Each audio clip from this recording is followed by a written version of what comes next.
Riot Games talks about its latest champion, and Amazon is ending development on Crucible. My name is Ethos, and these are your top 5 stories of the week. Coming in at number 5, so it looks like Hi-Rez and Titan Forge Games has teamed up with Nickelodeon to bring you Teenage Mutant Ninja Turtles: The Smite's next battle pass.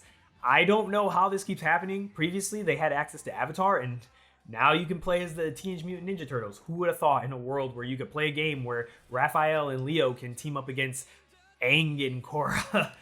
Yeah, this is kind of insane. Now, the turtles are just skins that are obtained between using Leonardo as Osiris, Donatello as Sun Wukong, Raphael as Loki, and Michelangelo as Mercury. Also, all 4 turtles have 2 available skins, the regular one, which is pretty true to the game's overall art style, and the radical one, which is more of the classical 80s cartoon feel. And moving in at number 4, I know a lot of you guys have been talking about Genshin Impact, but do you guys remember that Bandai Namco game, Blue Protocol? Well, it has a beta test coming up, and it looks like it's all been confirmed that it will be launching in regions outside of Japan.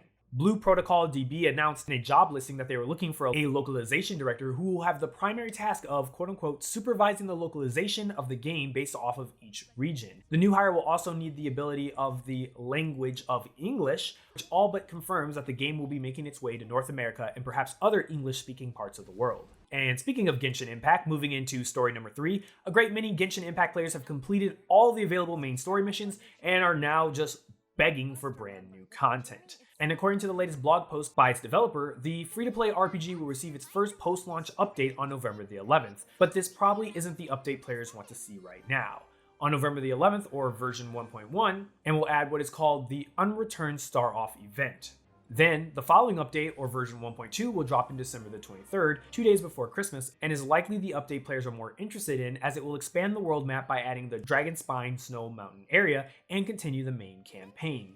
A third update is currently scheduled for February, and miHoYo aims to continue at least once every 5 weeks update schedule in the future. Finally, a brand new co-op event went live yesterday that will run for this entire week. During the Elemental Crucible event, players will have to work together to enhance alchemical processes by feeding the Elemental Crucible, and you'll need at least Adventure Rank 20 to complete all the quests in Prologue Act 2 to take part in this festivity. And moving in at story number 2, those folks at Riot Games do love their lore, and even if it doesn't make a lot of sense now, at least, hey, you can have another pop star in your game, right? Well, it looks like League of Legends devs, writers, and artists have been more than happy to explain where they got all this from in the case of their brand new champion. In the latest blog, they went into what it took to create Seraphim, the ultra-cute, ultra-friendly pop idol from Piltover and Zaun. The post, which is extremely lore-heavy, covers everything from Seraphim's narrative origins to how the dev team hope to use her to address players' issues with team play and how they hope she can encourage teams to work together. Seems like they also forgot to mention how she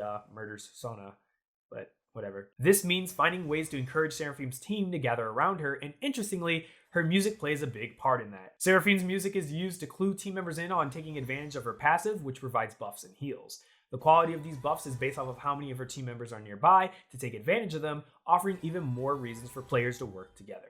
Of course, this is just a general summary, but if you want to learn more about this brand new champion and its mechanics, you can learn more on the official League of Legends website. And of course, moving in at number 1, the story that I'm pretty sure you all saw coming from 5,000 miles away. In less than half of a year after its launch and 3 months after its unlaunch and removal to closed beta, Amazon Game Studios has announced that it's pulling the plug on Crucible.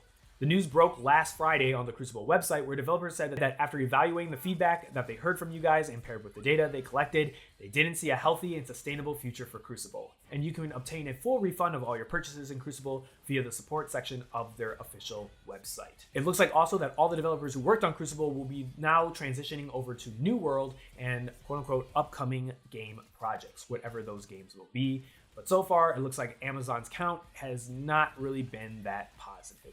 And that moves us to the question of the week. With the cancellation of Crucible, what do you think about the chances of New World? Do you think it has a chance to survive and be sustainable? Or do you think Amazon will cancel that game next? Let me know your thoughts in the comment section below. And that's your top 5 stories for this week's free-to-play review. Don't forget to check out MMOBomb.com for giveaways and the latest news. My name's Ethos, and I'll catch you guys later. Peace out, everyone.